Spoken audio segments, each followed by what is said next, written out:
The taxi stopped outside the gates of the maximum security prison.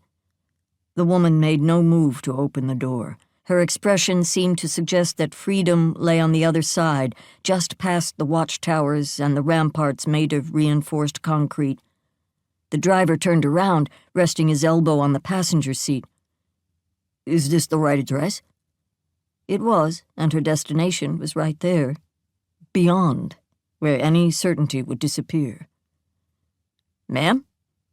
The woman hesitated, wary of taking another step forward in this life she should have bid farewell to long ago, and feeling self-conscious about the person she no longer was, though everyone else insisted on treating her as such. Bit by bit, that mirror image was peeling off her body, consigning the woman she had once been to the past. She was nearly 60 years old, her body creaked as if she were 80, and her soul ached as if she'd lived for a century. She felt like a ghost in a world that was no longer her own. "Ma'am, is this where you wanted to go?" Ghosts have no voice.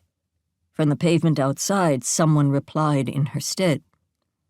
"Yes, it is." Massimo Marini opened the door. The heavy afternoon light of spring shone behind him, illuminating the quiver of a muscle down the side of his jaw.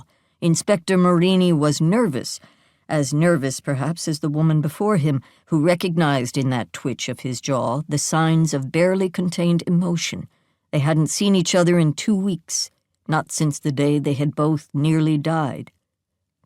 The inspector took his wallet out from the inside pocket of his jacket, paid for the ride, and put his arm out to help the passenger out of the car.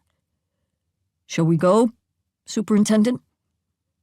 Teresa Battaglia tightened her grip on her walking stick, deliberately holding it aloft between them. "Is this how you want me?" she was silently asking him, the savage irony in her gesture aimed really at herself.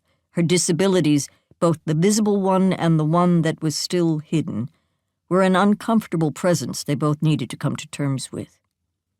Marini leaned a little closer. "Shall I just pick you up? I could, you know." "You'd break your back." Marini grabbed her stick. "You'll have to whack me with this thing before I let you change your mind." She tugged at the stick but couldn't wrest it back. "I might just do that." "Come on, get out of the car."